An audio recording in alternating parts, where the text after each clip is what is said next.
안녕하세요. 현서의 서재 구독자 여러분. 어, 오늘은 좋은 아침이 아니라 아주 포근한 밤입니다. 곧 있으면 이제 새벽 시간인데요. 제가 다름 아니라 요즘 아침에 일이 많고 또 아침에 회사에 이제 대표님이 계시기 때문에 제가 주로 회사에서 녹화를 했기 때문에 지금 집에서 녹화를 하게 되었습니다. 지금 아니면은 내일 녹화를 할 수 없을 것 같아서 그런 차질을 막기 위해서 지금 읽도록 하겠습니다. 지금 읽는 것은 이제 달리기를 말할 때 내가 하고 싶은 이야기, 무라카미 하루키의 회고록, 인생의 회고록이라고 합니다. 자칭 회고록이라고 말했기 때문에 회고록이라고 표현하도록 하겠습니다. 자, 그러면은 바로 읽어보도록 하겠습니다.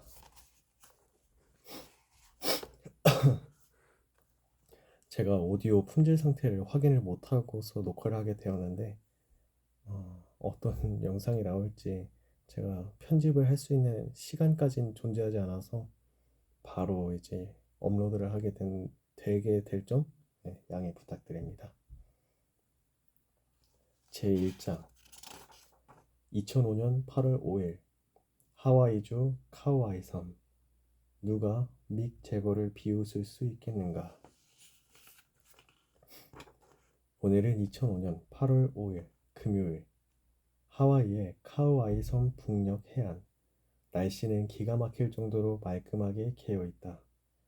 구름 한 점 없다. 지금으로서는 구름이라는 개념의 암시조차 없다. 이곳을 찾아온 것은 7월 말.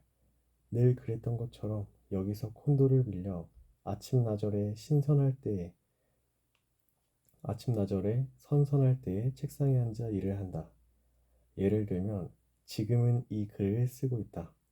달리기에 관한 자유로운 문장이다. 여름이기 때문에 물론 덥다.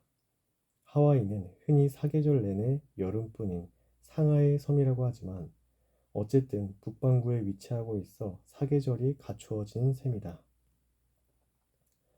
여름은 겨울보다는 덥다. 그러나 매사추세츠 주 케임브리지의 벽돌과 콘크리트로 둘러싸인 고문을 당하고 있는 듯한 후덥지근한 더위와 비교하면 이곳의 기분 좋은 느낌은 흡사 천국에라도 온 것 같다. 에어컨도 전혀 필요 없다. 창문을 열어놓고 있으면 시원한 바람이 제멋대로 들어온다. 케임브리지 사람들은 내가 8월에는 하와이에서 지낸다고 하면 여름인데 일부러 그런 더운 데로 가다니 정신이 이상한 거 아니야? 하며 한결같이 놀란다. 그러나 그들은 알지 못하는 것이다. 북동쪽에 쉬지 않고 불어오는 무역풍이 하와이의 여름을 얼마나 시원하게 해주고 있는가를.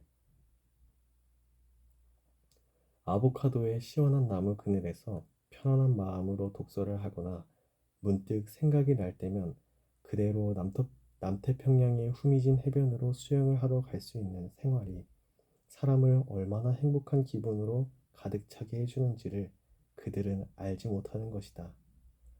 하와이로 온 이후에도 매일 거르지 않고 계속 달리고 있다.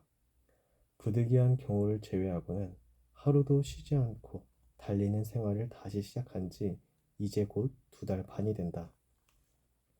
오늘 아침은 러빙 스푼풀의 데이드림과 험스 오브 더 러빙 스풀 이 두 장의 앨범을 합쳐 녹음한 MD를 워크맨에 넣고 그 음악을 들으면서 1시간 10분 동안 달렸다. 강한 인내심으로 거리를 쌓아가고 있는 시기인 까닭에 지금 당장은 시간은 그다지 문제가 되지 않는다. 그저 묵묵히 시간을 들여 거리를 뛰어간다.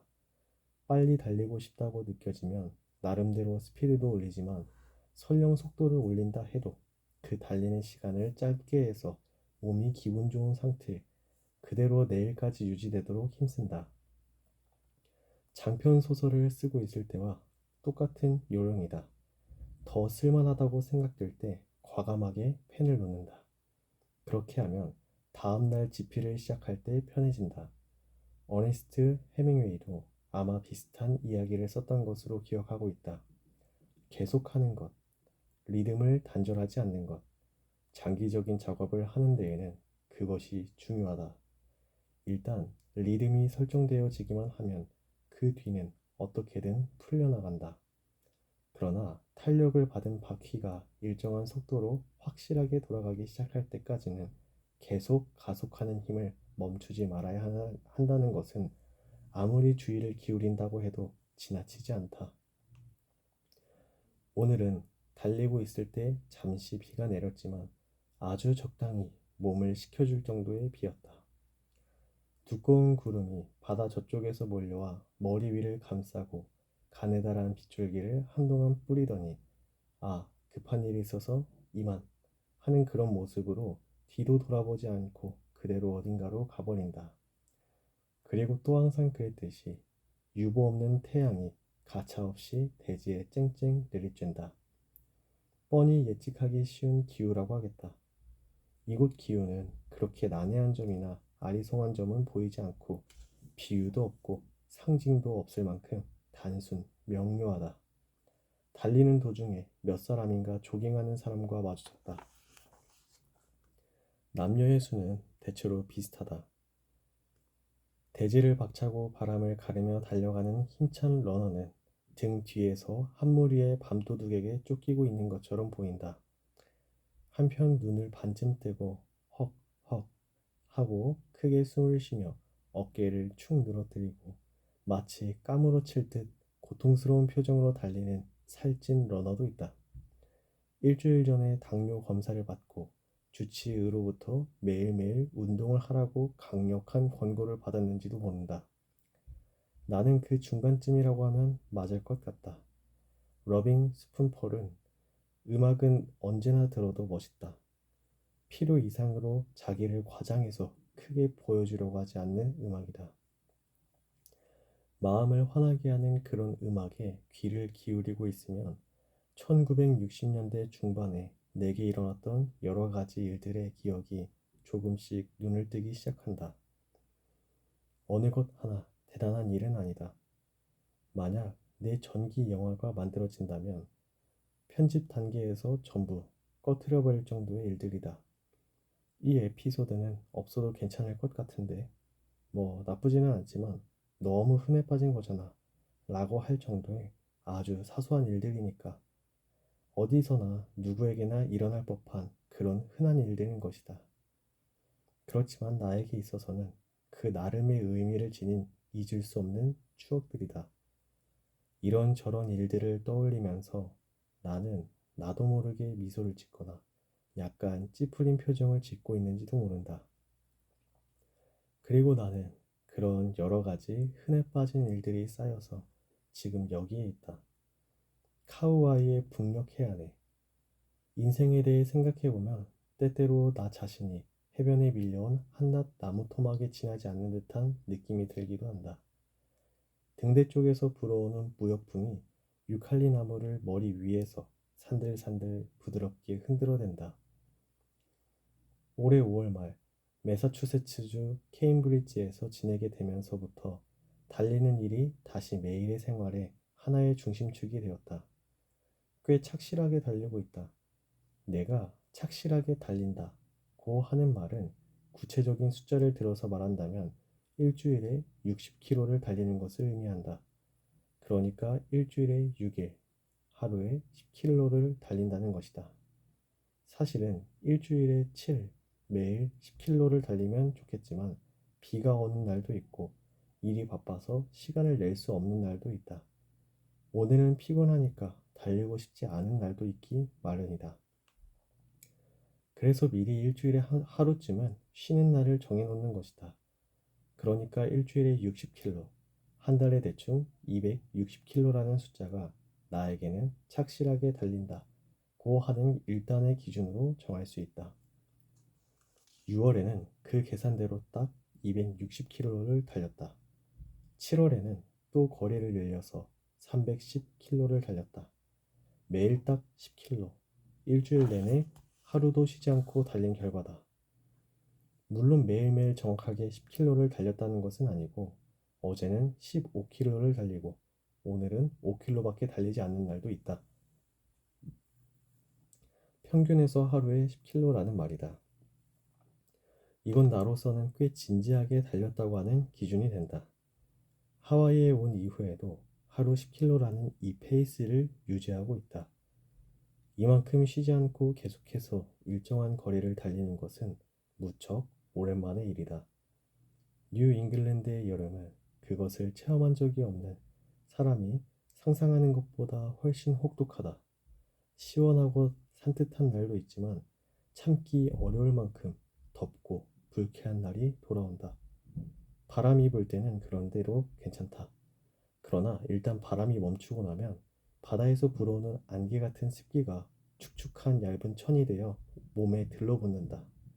찰스 강가를 1시간쯤 달리면 마치 양동이로 물벼락을 맞은 것처럼 입고 있는 모든 것이 땀으로 흥건하게 젖어버린다. 햇볕에 탄 살이 따끔거린다. 머리가 멍해진다. 정리된 생각은 어느 한 가지도 할 수 없었다. 그래도 참고 끝까지 달리고 나면 몸의 중심에서 모든 걸 깡그리 쥐어짜내 버린 것 같은, 어쩌면 모든 걸 다 털어내 버린 듯한 상쾌함이 거기에 우러난다. 어떻게 해서 어느 시점에서부터 진지하게 달리지 않게 되어 버렸는가? 그에 대해서는 몇 가지 이유를 들 수 있다. 먼저 들 수 있는 한 가지는 사는 일이 점점 바빠지고 매일매일의 생활 속에서 웬만큼 자유로운 시간을 내기 어렵게 되었다는 점이다. 젊었을 때는 시간은 얼마든지 있었다 라고 말하는 건 아니지만 적어도 이렇게 자질구레한 일이 많지는 않았다. 그런 잡다한 일이 나이를 먹어감에 따라 왠지 자꾸만 늘어가는 것 같다. 또 마라톤보다 트라이애슬론 쪽으로 마음이 기운 탓도 분명 있을 것 같다. 잘 알려진 것처럼 트라이애슬론은 마라톤뿐만 아니라 수영과 사이클 경기도 포함하고 있다. 나는 원래 육상 주자이기 때문에 달리는 것은 그다지 어렵지 않지만 다른 두 종목을 소화하기 위해서는 그 나름의 훈련을 쌓아야만 했다. 수영 자세를 기초부터 교정하고 사이클을 타는 테크닉을 익히고 그를 위해 근육을 단련해야만 했다. 시간과 노력이 드는 작업이다. 그만큼 달리기에 들릴 시간이 깎여버린 것이다. 그러나 그다지 열심히 달리지 않게 된 가장 큰 이유는 내가 어느 시점에서부터 달린다는 행위에 어느 정도 실증을 느꼈기 때문일 것이다. 나는 1982년 가을 달리기를 시작한 이래 23년 가까이 계속 달렸다. 거의 매일같이 조깅을 하고 매년 적어도 한 번은 마라톤 풀코스를 달리고 계산해보니 지금까지 23번 완주했다. 그 밖에도 세계 각지에서 헤아릴 수 없을 만큼 여러 장단기 거리의 레이스에 참가했다. 장거리를 달리는 것은 원래의 성격에 잘 맞았고 달리고 있으면 그저 즐거웠다. 달리는 것은 내가 이제까지의 인생을 사는 가운데 후천적으로 익혔던 몇 가지 습관 중에서도 아마도 가장 유익하고 중요한 의미를 지닌 것이라고 생각된다. 그리고 20수년간 끊임없이 달리는 것으로서 내 신체와 정신은 대체로 좋은 방향으로 강화되고 형성되어 왔다고 생각한다. 나는 팀 경기에 적합한 인간이라고는 말할 수 없다. 여러 사람이 함께하는 경기에는 잘 맞지 않는 성격을 지니고 있다. 좋든 싫든 그것은 타고난 나의 성격인 것이다. 축구나 야구 같은 경기에 참가하면 언제나 어렴풋이나마 거북스런 기분을 느끼지 않을 수 없었다. 형제가 없다는 것도 관련이 있을지 모르지만 다른 사람과 함께하는 게임은 도저히 몰입할 수가 없다. 또 테니스와 같은 1대1의 대항 스포츠도 그다지 좋아한다고 할 수 없다. 스쿼시는 좋아하는 스포츠지만 막상 경기를 하게 되면 이기든 지든 묘하게 안도감을 얻을 수 없다. 격투기도 좋아하지 않는다. 물론 나라고 해서 지는 걸 좋아할 리는 없다. 그러나 왠지 모르게 다른 사람을 상대로 이기거나 지거나 하는 경기에 대해서는 옛날부터 한결같이 그다지 연연하지 않았다. 그러한 성향은 어른이 된 뒤에도 대체로 변하지 않는다. 어떤 일이 됐든 다른 사람을 상대로 이기든 지든 그다지 신경 쓰지 않는다. 그보다는 나 자신이 설정한 기준을 만족시킬 수 있는가, 없는가에 대한 관심이 더 쏠린다. 그런 의미에서 장거리를 달리는 것은 나의 성격에 아주 잘 맞는 스포츠였다. 마라톤 풀코스를 달려보면 알게 되지만 레이스에서 특정한 누군가에게 이기든 지든 그런 것은 러너에게 별로 중요한 문제가 되지 않는다. 물론 우승을 목표로 뛰는 인류 선수라면 눈앞의 라이벌을 이기는 것이 중요한 과제가 되겠지만 일반의 러너에게 개인적인 승패는 큰 문제거리가 되지 않는다. 물론 저 녀석한테 지고 싶지 않다는 동기를 갖고 달리는 사람도 덜어 있을지 모르고 그것은 나름대로 연습할 때 자극이 되기도 할 것이다. 그러나 만약 어떤 특정한 라이벌이 어떤 사정으로든 그 레이스에 참가할 수 없게 되고 그래서 레이스의 동기가 소멸해버리게 되면 러너로서 오래 지속하기 어렵다. 대부분의 일반적인 러너는 이번에는 이 정도 시간으로 달리자 라고 미리 개인적 목표를 정해 레이스에 임한다.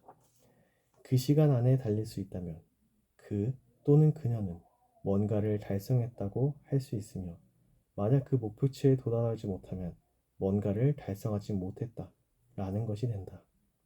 만약 시간 내에 달리지 못했다고 할지라도 다음 레이스로 이어지는 긍정적인 효과가 있으면 또 뭔가 큰 발견 같은 것이 있다면 아마도 그것은 하나의 달성이 될 수 있을 것이다. 다시 말하면 끝까지 달리고 나서 자신에 대한 자부심을 가질 수 있는가 없는가 그것이 장거리 러너에게 있어서의 중요한 기준이 된다.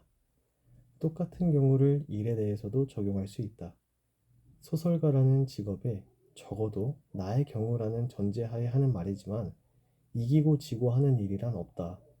판매 부수나 문학상이나 비평을 잘 받거나 못 받거나 하는 일은 뭔가를 이룩했는가의 하나의 기준이 될지는 모르지만 본질적인 문제라고는 할 수 없다. 자신이 쓴 작품이 자신이 설정한 기준에 도달했는가, 못했는가가 무엇보다도 중요한 일이며 그것은 변명으로 간단하게 통하는 일이 아니라 타인에 대해서는 뭐라고 적당히 설명할 수 있을 것이다. 그러나 자신의 마음을 속일 수는 없다. 그런 의미에서 소설을 쓰는 것은 마라톤 풀코스를 뛰는 것과 비슷하다.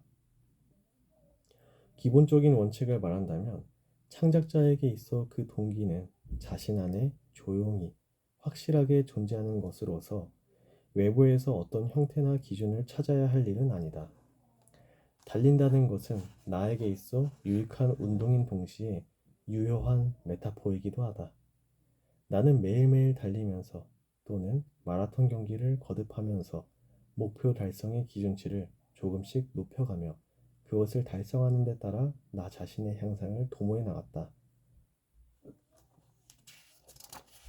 적어도 이루고자 하는 목표를 두고 그 목표의 달성을 위해 매일매일 노력해 왔다. 나는 물론 대단한 마라톤 주자는 아니다. 주자로서는 극히 평범한, 오히려 그저 평범한 주자라고 할 만한 그런 수준이다. 그러나 그건 전혀 중요한 문제가 아니다. 어제의 자신이 지닌 약점을 조금이라도 극복해 나가는 것, 그것이 더 중요한 것이다. 장거리 달리기에 있어서 이겨내야 할 상대가 있다면 그것은 바로 과거의 자기 자신이기 때문이다. 그러나 40대도 중반을 넘어선 이후부터 그러한 자기 검증 시스템이 조금씩 변화를 보이기 시작했다. 간단하게 말하면 레이스의 기록이 향상되지 않게 되었다. 나이를 생각하면 이것은 어쩔 수 없는 일이기도 하다. 사람은 누구나 인생의 어느 시점에서 신체 능력의 피크를 맞이한다. 물론 개인차는 있지만 통상적으로 수영 선수는 20대 전반, 권투 선수는 20대 후반, 야구 선수는 30대 중반에 눈에 보이지 않는 분수령을 맞게 된다. 그것은 피해갈 수는 없다. 내가 어느 안과 의사에게 세상에 노안이 되지 않는 사람은 없습니까? 라고 물었을 때 그는 웃으며 대답했다. 그런 사람은 아직까지 본 적이 없는데요. 라고. 그와 같은 것이다. 내 경우는 40대 후반에 접어들어 주자로서의 정점이 왔다. 그때까지는 3시간 반을 목표로 마라톤 풀코스를 달리고 있었다. 딱 1km에 5분, 1마일에 8분의 페이스다. 3시간 반을 끊었던 적도 있지만 끊을 수 없을 때도 있었다. 그러나 그 전후의 타임으로 비교적 거뜬하게 마라톤 풀코스를 완주할 수 있었다. 이번에는 실패했구나 하는 생각이 들 때에도 3시간 40분대로는 달릴 수 있었다. 연습을 거의 하지 않고도 몸의 컨디션이 다소 좋지 않아도 4시간을 초과하는 일은 거의 없었다. 그러한 안정된 시기가 한동안 계속되었다. 그러나 얼마 가지 않아 이상 기류가 생겼다. 전과 같이 연습을 해도 3시간 40분대로 달리는 것이 점점 힘들게 되었고 1km에 5분 30초의 페이스가 되었고 그리고 마침내는 4시간대의 아슬아슬한 선에 가까워졌다. 그건 약간 충격적으로 받아들여졌다. 도대체 어떻게 된 것일까? 나이 탓이라고는 생각하고 싶지 않았다. 나 자신이 육체적으로 쇠퇴해가고 있다는 것을 일상생활에서는 아직 전혀 실감할 수 없었기 때문이다. 그러나 아무리 부정하려고 해도 무시하려고 해도 숫자는 한 발 한 발 후퇴하고 있었다. 마라톤 풀코스 기록이 신통치 않았던 탓이었는지 나는 마라톤 풀코스보다 더 긴 거리를 달리는 가능성에 눈을 돌리게 되었다. 트라이애슬론이든가 스쿼시 같은 다른 스포츠에 관심을 갖게 되었다. 달리기만 하고 있으면 일그러진 몸매가 될지도 모른다. 그렇게 되지 않기 위해 다른 경기와 아울러서 더 균형 잡힌 탄탄한 몸집을 만들어 가는 편이 좋지 않을까 하고 생각하게 되었다. 개인 코치를 받으며 수영의 폼을 기초에서부터 다시 바로잡아 이전보다 쉽고 빠르게 헤엄칠 수 있게 됐다. 근육도 새로운 환경을 잘 받아들여 몸의 형태도 눈에 띄게 변화했다. 그러나 한편으로 풀마라톤의 기록은 썰물이 빠지듯 완만한 속도이긴 했지만 계속 후퇴를 거듭했다.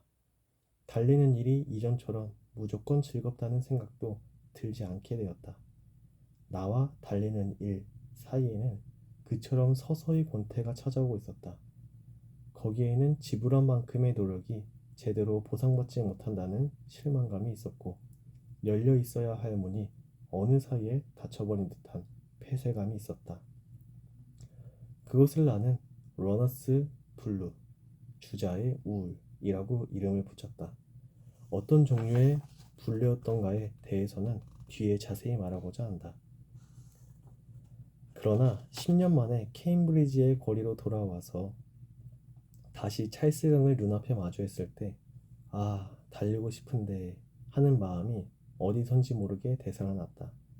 강이라고 하는 것은 웬만큼 큰 변화가 없다면 오랜만에 봐도 대체로 똑같이 보이기 마련이지만 찰스강은 유난히도 옛날 그대로의 모습을 보여주고 있었다. 세월이 흐르고 학생들의 얼굴이 바뀌고 내가 10년의 나이를 더 먹고 말 그대로 많은 물이 다리 밑으로 흘러갔다.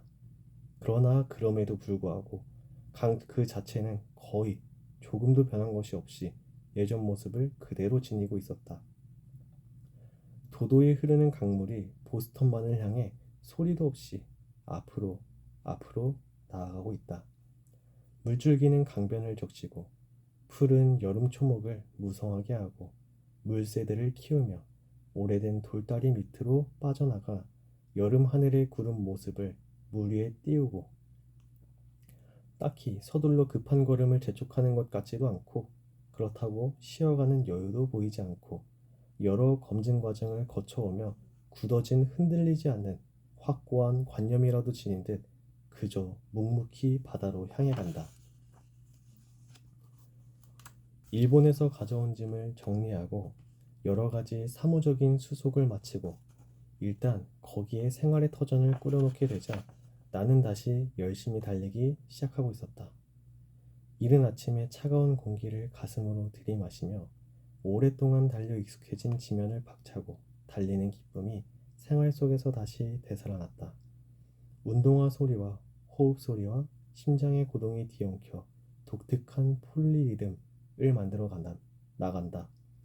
찰스 강은 레가타의 성지 같은 장소로서 항상 누군가가 거기에서 노를 젓고 있다. 나는 그들과 경쟁하듯 달린다. 물론 대부분의 경우 레가타 쪽이 빠르다. 그러나 상류를 향해서 한가로이 노를 저어가는 혼자 탄 보트는 경우에 따라 좋은 경쟁 상대가 될 수 있다. 보스턴 마라톤의 개최지라는 점도 있겠지만 케임브리지는 마라톤 인구가 많은 곳이다. 찰스강을 따라서 끝없이 조깅용 도로가 이어져 있어 마음만 먹으면 이 길에서도 몇 시간이고 달릴 수 있다. 다만 자전거용 도로와 겸용으로 되어 있어서 등 뒤에서 속력을 내며 달려오는 자전거에 항상 주의를 기울이지 않으면 안 된다. 군데군데 노면이 갈라진 곳도 있어서 거기에 발을 헛디뎌 넘어지지 않도록 주의해야 한다. 긴 신호에 걸려 한참 기다리고 서 있다 보면 흥은 깨져버린다. 하지만 그런 일만 없다면 참으로 기분 좋은 코스다. 달릴 때에는 대체로 록 음악을 듣는다. 때로는 재즈를 듣는 일도 있다. 그렇지만 달리는 리듬에 맞추는 걸 생각할 때 역시 반주 음악으로서는 록이 가장 좋은 것 같은 느낌이 든다.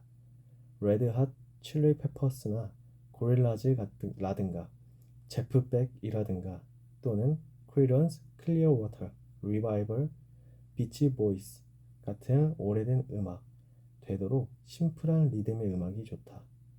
지금은 많은 러너가 아이팟을 들으며 달리고 있지만 나는 손때가 묻은 MD 쪽을 좋아한다. 아이팟에 비하면 다소 기계가 크고 정보 용량은 확연히 적지만 내게는 그만하면 충분히 잘 쓸 수 있다. 현재로선 아직 나는 음악과 컴퓨터를 혼동하고 싶지 않다. 우정이나 일과 섹스를 혼동하지 않는 것처럼. 달리는 거리가 늘어감에 따라 체중도 줄어갔다. 2개월 반 만에 7파운드가 줄고 배 둘레에 조금씩 불기 시작한 군살도 빠졌다.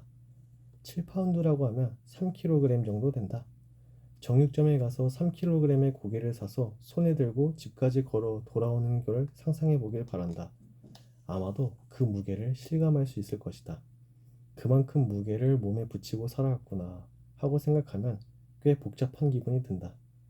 보스턴에서의 생활에는 생맥주와 던킨도너츠를 빼놓을 수 없는데 그래도 매일의 집요한 운동이 큰 성과를 거둔 것이다. 까지 읽도록 하겠습니다. 이제 목표는 이 한 장을 다 읽는 것이었는데 생각보다 글의 밀도가 굉장히 높습니다. 그래서 읽는데 시간이 굉장히 오래 걸렸고요.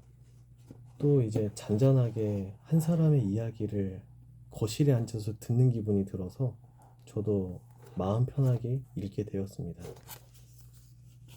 뭐랄까, 퇴근하고 나서 저녁 다 먹고 저녁 다 치우고 등 하나만 키고서 거실 탁자에 앉아가지고 가장 편하게 대화할 수 있는 사람과 차 한잔 마시면서 그 사람의 이야기를 듣는 기분?